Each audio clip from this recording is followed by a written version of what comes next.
Goal, nation's leading institute.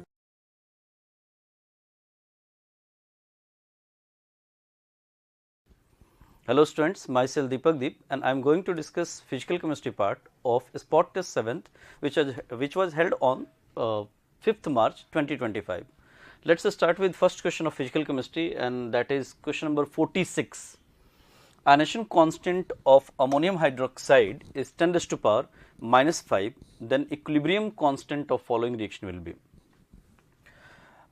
जैसा कि आप जानते हैं कि ये जो इक्विलिब्रियम कांस्टेंट जिस रिएक्शन का पूछ रहा है वो हाइड्रोलिसिस इक्विलिब्रियम में है, कैटायन की हाइड्रोलिसिस है। अमोनियम आयन एक तरह से H2O के साथ हाइड्रोलाइज होके और अमोनियम हाइड्रोक्साइड NH4OH और प्लस H पॉजिटिव दे रहा है। क्लोराइड हटा दिया दोनों तरफ से, तो अब इसका K चाहता है वो, तो आप जानते हैं कि इसके K को KH कहते हैं और KH जो होता है बच्चे वो बराबर होता है KW और डिवाइडेड बाय KB और KB की value 10 raised to power minus 5 है, तो ये 10 raised to power minus 14 divided by 10 raised to power minus 5, तो answer will B 10 raised to power minus 9। तो इसका आंसर हमें फोर्थ समझ में आता है, सिंपल आयनिक इक्विलिब्रियम का क्वेश्चन, हाइड्रोलिसिस ऑफ सॉल्ट का। तो ये हुआ होगा आपसे, आसान क्वेश्चन था। नेक्स्ट क्वेश्चन देखते हैं हम लोग। क्वेश्चन नंबर 46 के बाद क्वेश्चन नंबर 49 है आपका next question. Which of the following is amphoteric according to Bronsted Lowry theory. Bronsted Lowry theory कहता है बच्चे जो प्रोटॉन दे वो एसिड, जो प्रोटॉन एक्सेप्ट करे वो बेस। तो प्रोटॉन देने और एक्सेप्ट करने दोनों की कैपेबिलिटी होनी चाहिए, जो रिलीज कर पाए जो एक्सेप्ट कर पाए। तो ढूंढ लेते हैं हम लोग। वाटर H2O एक ऑप्शन है जो H पॉजिटिव दे भी सकता है और H पॉजिटिव ले भी सकता है। H2PO2 नेगेटिव में नॉन आयनाइजेबल हाइड्रोजन है। H3O पॉजिटिव अब H पॉजिटिव एक्सेप्ट नहीं कर सकता, H दे सकता है। और यहाँ तो NaOH तो इस थियरी से हम बेस नहीं कहते हैं, ये तो आर्हेनियस बेस है। तो आंसर विल बी फोर्थ में दोनों कैपेबिलिटी है। बहुत अच्छा एग्जाम्पल है, पहले से जानते हैं। 49 के बाद नेक्स्ट क्वेश्चन देखिए आप, क्वेश्चन नंबर 54 है बोर्ड पे। In the reaction PCl5 goes to PCl3Cl2, the partial pressure of PCl3Cl to PCl5 are like this. At equilibrium, partial pressure को अगर हम twice कर दें equilibrium पे, what will be the partial pressure of PCl5 at the new equilibrium condition? आपको ये पता है बच्चे कि अगर हम equilibrium पे डेटा दिया है तो Kp निकाल सकते हैं। तो पहले वाले डेटा से हम लोग Kp निकाल लेते हैं। Kp will be 0.3 multiplied by 0.2 PCl3Cl2 divided by PCl5 that is 0.4। ये 2 टाइम्स कैंसिल होगा, 2 से 0.3 0.15 आ जाना है। और Kp आपको पता है कि Kp नहीं बदलता, Kp तो सेम ही रहेगा चाहे प्रेशर आप डबल कर दें ट्रिपल कर दें। अब Kp 0.15 दूसरे कंडीशन के लिए काम कर रहे हैं, कह रहा है कि पार्शियल प्रेशर PCl3Cl2 को डबल कर दें, मतलब 0.3 को हम 0.6 कर दें, 0.2 को 0.4 कर दें, तो ये पार्शियल प्रेशर ऑफ PCl5 क्या हो जाएगा ये हमको बताना है। तो यहां से हम लिख सकते हैं बच्चे partial pressure of PCl5 will be 0.6 multiplied by 0.4 divided by 0.15। 15 का 4 गुना, ये 4 टाइम्स कैंसिल हो रहा है, 4 का 4 गुना 16, 1.6 atmosphere will be the answer. तो हमें आंसर करना चाहिए सेकंड। तो 54 का सेकंड आंसर हो जाएगा। बेसिक कॉन्सेप्ट यही लगाया हमने कि Kp रिमेन कांस्टेंट, आप प्रेशर डबल करें ट्रिपल करें, और दोनों का डबल किया है तो दोनों को डबल कर दिया और उसके अकॉर्डिंग हमने PCl5 का प्रेशर निकाल लिया। तो ये भी सिंपल क्वेश्चन था इक्विलिब्रियम चैप्टर से। क्वेश्चन नंबर 54 के बाद क्वेश्चन नंबर 55 है आपका next question. What is the molar solubility of silver chloride? KSP is given as 1.8 into 10 to the power minus 10। KSP दिया है और सॉल्युबिलिटी पूछ रहा है 0.01 मोलर कैल्शियम क्लोराइड में। कॉमन एन इफेक्ट होगा बच्चे, इधर भी सॉल्युबिलिटी घट जाएगी और हाँ KSP फिर से सेम रहेगा। तो KSP ऑफ सिल्वर क्लोराइड लिखा जा सकता है Ag पॉजिटिव का concentration multiplied by Cl negative की कॉन्सेंट्रेशन। Ag पॉजिटिव की सॉल्युबिलिटी को कॉन्सेंट्रेशन को S कह दिया सॉल्युबिलिटी, और क्लोराइड 0.01 मल्टीप्लाइड बाई 2 ये हो जाएगा बाकी S जोड़ें घटाएं कोई फर्क नहीं पड़ेगा क्योंकि सॉलिबिलिटी पहले से पुअर थी और कम हो जाएगी, तो वो कॉमन एन इफेक्ट में बस हम स्ट्रॉन्ग इलेक्ट्रोलाइट वाला कॉन्सेंट्रेशन ले लेंगे और यहाँ 1.8 इंटू 10⁻10 कर दिया, तो S comes out to be 1.8 into 10⁻10 divided by 2 into 10⁻2, ये 10⁻8 बच गया और ये 0.9, तो ये 9 इंटू 10⁻9 नई सॉलिबिलिटी आ जाएगी, फोर्थ आंसर। तो ये भी कॉमन एन इफेक्ट का बहुत सिंपल क्वेश्चन था, आपने पहले किया होगा। ये आयनिक इक्विलिब्रियम का बड़ा वेल नोन क्वेश्चन है और एग्जाम में पहले आ चुका है, तो ये पक्का आपको आता होगा। आसान क्वेश्चन था आयनिक इक्विलिब्रियम, सॉलिबिलिटी इक्विलिब्रियम का। नेक्स्ट क्वेश्चन देखते हैं। नेक्स्ट क्वेश्चन 55 के बाद आप देखिए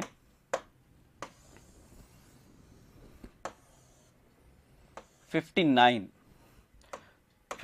है बच्चे, ratio of time period of electron in first and third Bohr orbit of H atom. H atom कह दिया तो जेड इंपॉर्टेंट नहीं है, और जैसे आप जानते हैं कि T proportional to n cube होता है, inversely proportional to Z square होता है। जेड अभी इंपॉर्टेंट नहीं है, तो बस हमने एन क्यूब से सोच लेना है। फर्स्ट और थर्ड ऑर्बिट मतलब एक बार 1 का क्यूब और इस टू 3 का क्यूब करना है, तो ये 1:27 ऐसा ऑप्शन सेकंड आंसर हो जाएगा। तो 59 एटॉमिक स्ट्रक्चर का भी एक सिंपल सा क्वेश्चन है, तो आप कर सकते हैं ये। नेक्स्ट क्वेश्चन देखते हैं हम लोग।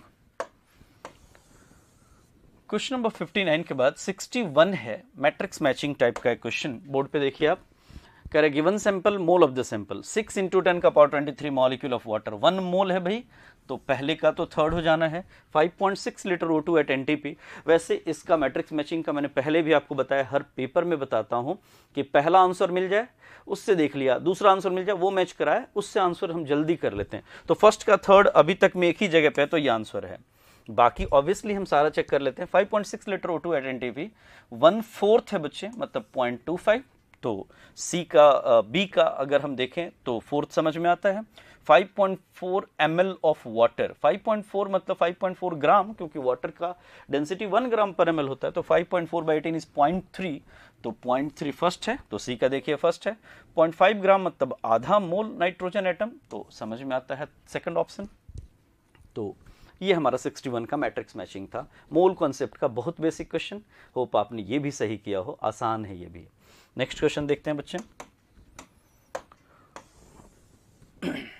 क्वेश्चन नंबर 62 है, the rate of a reaction A plus B goes to product is 10⁻² मोल पर लीटर पर second when concentration of A and B are 1 मोल पर लीटर। बच्चे आपको पता है कि जब कॉन्सेंट्रेशन यूनिट हो तो रेट ही रेट कांस्टेंट होता है, तो हमें यह समझ में आ गया कि ये वैल्यू K की है।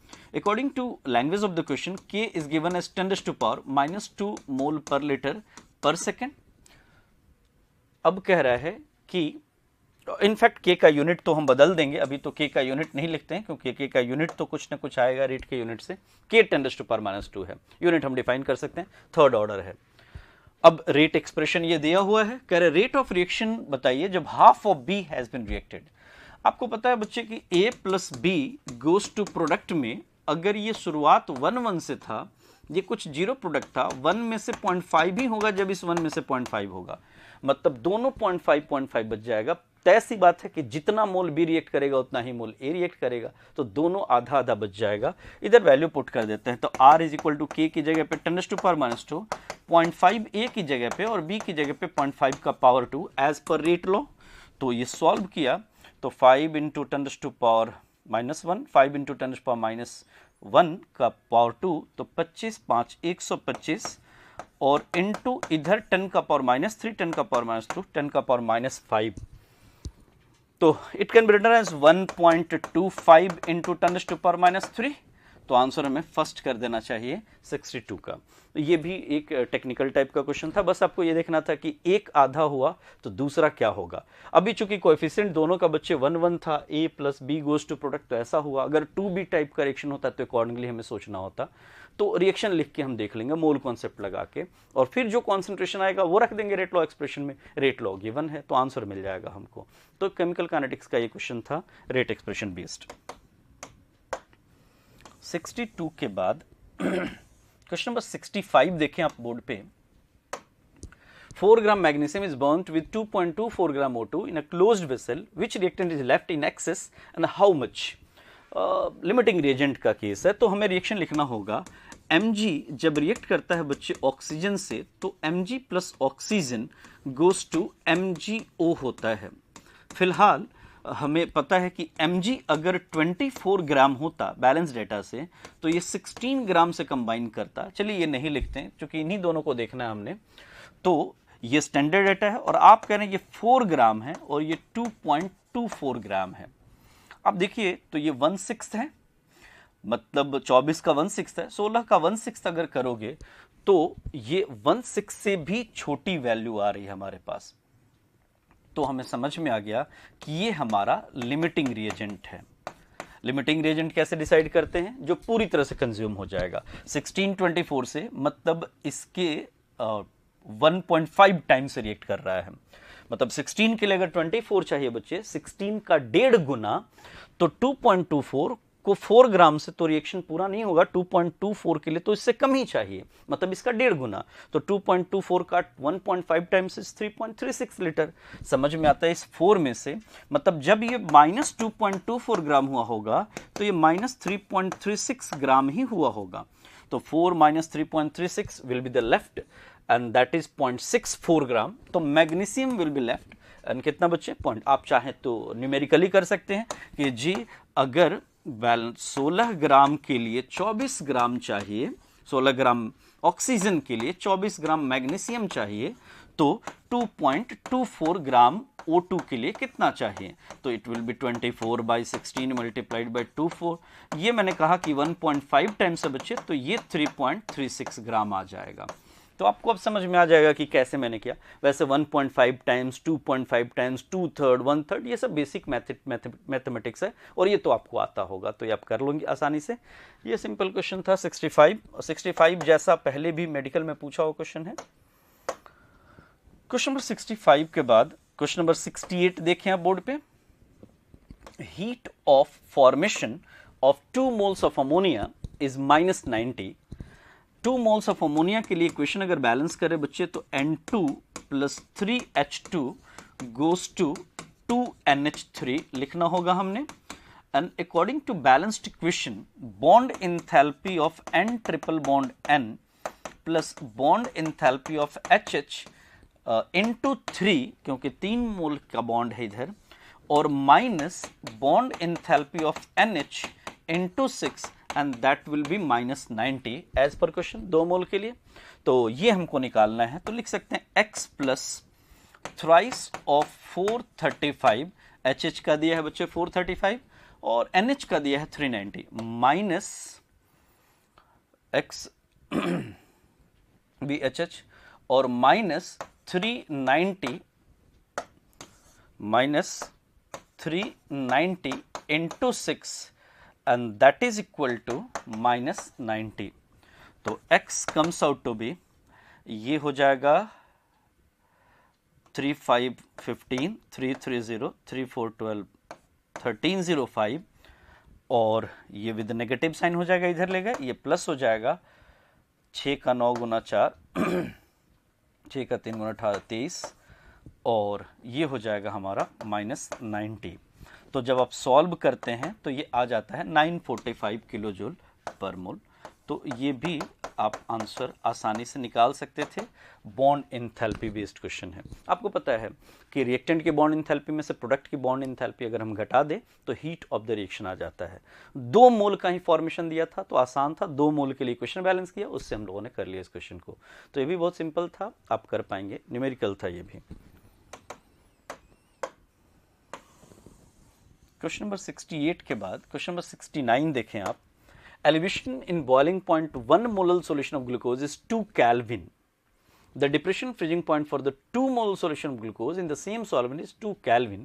The relationship between Kb and Kf. आपको पता है बच्चे कि delta Tb is equal to I into Kb into m होता है और वैसे ही delta Tf is equal to I into Kf into m होता है। तो थोड़ी देर के लिए हम इसको m1 और m2 कर देते हैं क्योंकि मोलालिटी बदला है। तो डेल्टा Tb की जगह पे क्या पुट किया भाई, तो 2 केल्विन, I तो 1 होता है, Kb की वैल्यू हमने रख देनी है अच्छा रिलेशन चाहिए, के बी रख देना है। मोलालिटी पहली है जी 1 मोलल, डिवाइड करना है इसको हमें, delta T F is again 2 but it is I1 और के एफ का पता नहीं और इंटू 2 मोलल सॉल्यूशन। तो समझ में आता है 2 कैंसिल हुआ, तो के बी इज इक्वल टू 2 के एफ, के बी इज इक्वल टू 2 के F and that is 4th। तो ये भी सिंपल क्वेश्चन था, सॉल्यूशन एंड कोलिगेटिव प्रॉपर्टी का। डेल्टा टी बी और डेल्टा टी एफ का रेशियो आप लिख सकते हैं के बी बाई के एफ होता है delta T B by delta T F. अगर मोलालिटी अलग अलग है, सॉल्वेंट सेम है, तो के बी और के एफ के बीच में हम रिलेशन निकाल सकते हैं। आसान है ये भी। नेक्स्ट क्वेश्चन देखिए 69 के बाद 73 है बच्चे बोर्ड पे। The acid with highest pKa value, highest pKa value का मतलब एसिडिक स्ट्रेंथ सबसे कम, के जिसका ज्यादा एसिडिक स्ट्रेंथ ज्यादा, माइनस लॉग के है पीके, तो पक्की बात है जिसका के ज्यादा होगा उसका पीके कम होगा, उल्टा जिसका के कम होगा उसका पीके ज्यादा होगा। तो एसिडिक स्ट्रेंथ सबसे ज्यादा आपको पता है कि एचआई का होता है, सबसे कम एचएफ का होता है, तो एचएफ का पीके सबसे ज्यादा होगा। 73 थ्योरेटिकल क्वेश्चन था, आसान था। क्वेश्चन नंबर 74 देखें आप बोर्ड पे। The EMF of the cell, ये भी 1 मोलर है भाई, ये भी 1 मोलर है, मतलब स्टैंडर्ड सेल है, तो बस E nought reduction potential of cathode minus E nought reduction potential of anode करना है। ई नॉट सेल लिखा जा सकता है बच्चे E nought cathode minus E nought anode, E nought cathode that is 1.4 minus of minus 0.25 that is 1.65 volt. Answer will be 4th। अगर ये concentration अलग होता तो नॉन स्टिक इक्वेशन लगाते, चूंकि 1 मोलर है तो स्टैंडर्ड है, ई नॉट सेल का डायरेक्ट फॉर्मूला स्टैंडर्ड सेल है। आसान है ये भी क्वेश्चन, आपने सही किया होगा।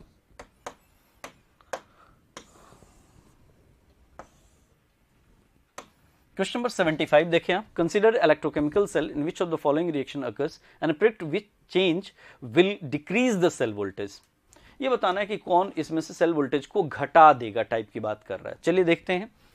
इसके लिए हमें पहले लिखना होगा नॉन स्टिक इक्वेशन, तो हम लिख सकते हैं बच्चे E cell is equal to E naught cell minus 0.06 by 1 log ऊपर की तरफ Fe3 पॉजिटिव की कॉन्सेंट्रेशन और नीचे Ag पॉजिटिव की कॉन्सेंट्रेशन और Fe2 पॉजिटिव की कॉन्सेंट्रेशन। अब आप कह रहे हैं कि मुझे सेल वोल्टेज घटाना है, ये घटाना है मतलब आपको ये बढ़ाना होगा और इन दोनों को घटाना होगा। तो Fe3 पॉजिटिव का इंक्रीज ये है जी, Ag पॉजिटिव का डिक्रीज ये है, increase in amount of Ag, ये तो कोई मतलब की चीज नहीं है। तो आंसर किया जाए फर्स्ट एंड सेकंड, 4th इन दोनों से। तो ये भी नॉन स्टिक इक्वेशन है, सिंपल। जैसे आप नॉन स्टिक इक्वेशन लिखेंगे, किसके बढ़ाने से किसके कम करने से क्या फर्क पड़ेगा ये आपको साफ साफ दिखाई देने लगेगा। तो ये भी सिंपल क्वेश्चन था, नॉन स्टिक इक्वेशन लिखते आपको आंसर दिख रहा था। नेक्स्ट क्वेश्चन देखते हैं हम लोग।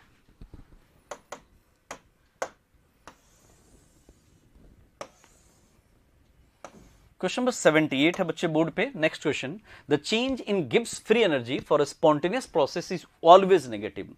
हमें पता है कि फॉर स्पॉन्टेनिटी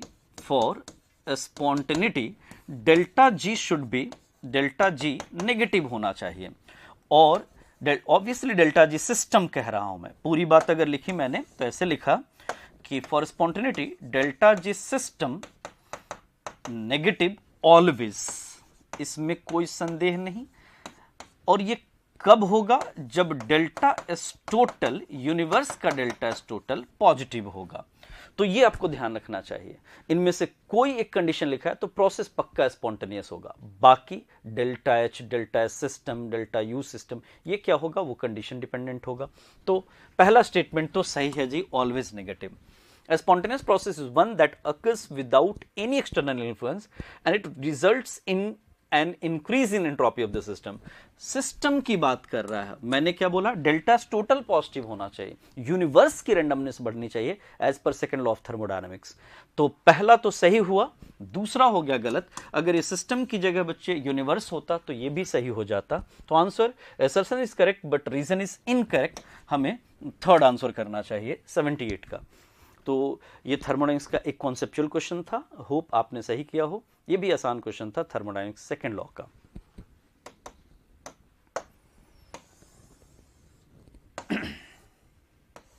क्वेश्चन नंबर 85 देखें आप बोर्ड पे।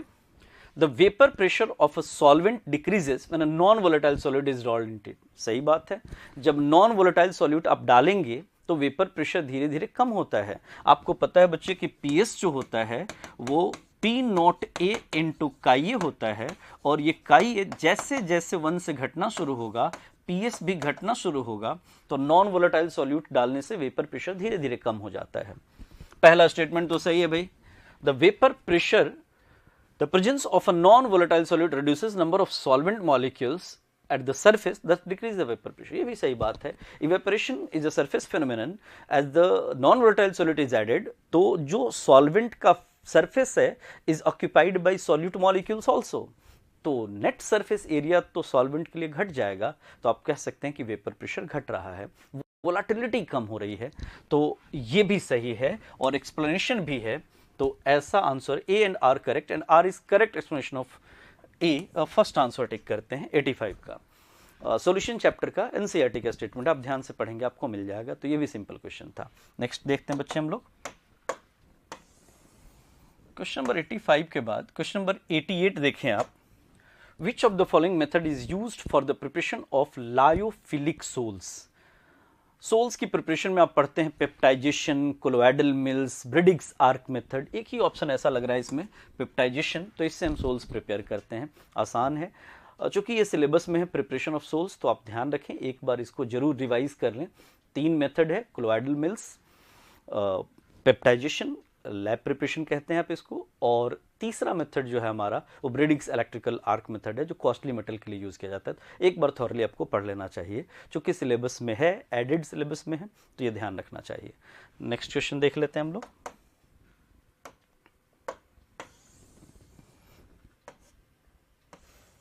क्वेश्चन नंबर 89 है बच्चे। Time for half-life period of certain reaction A goes to product is 1 hour. When the initial concentration of the reactant A is 2 mole per liter, how much time does it take for its concentration to come from 0.65 to 0.5 if it is zero order reaction? तो पहले तो ये 2 मोल पर litre है। आपको पता है कि T half is equal to A by 2K होता है for zero order kinetics। तो T half is given as 1 hour and initial concentration जब 2 था, 2 बाई के, मतलब उसने आपको K बताने की कोशिश की है, दैट इज 1। अब आपको पता है कि T जो होता है वो A not minus A divided by K होता है। तो अब ये जो T आएगा वो A नॉट तब 0.65 है माइनस 0.5 है divided by K and that is 1। तो अगर हम ये सॉल्व करते हैं तो T इज 0.15 R आ जाएगा। तो ऐसा कोई ऑप्शन नहीं है, तो इसमें कोई आंसर नहीं है। चारों ऑप्शन में से कोई भी मैच नहीं कर रहा। टाइम तो 0.15 R आना चाहिए, तो शायद ये आपका बोनस होगा, मोस्ट प्रोबेबली नो आंसर। इसके लिए तो हम ये लिखेंगे कि अभी कोई आंसर नहीं है। तो ये था आपका फिजिकल केमिस्ट्री ओवरऑल। होप आपने बहुत अच्छा पेपर किया हो। Thank you so much.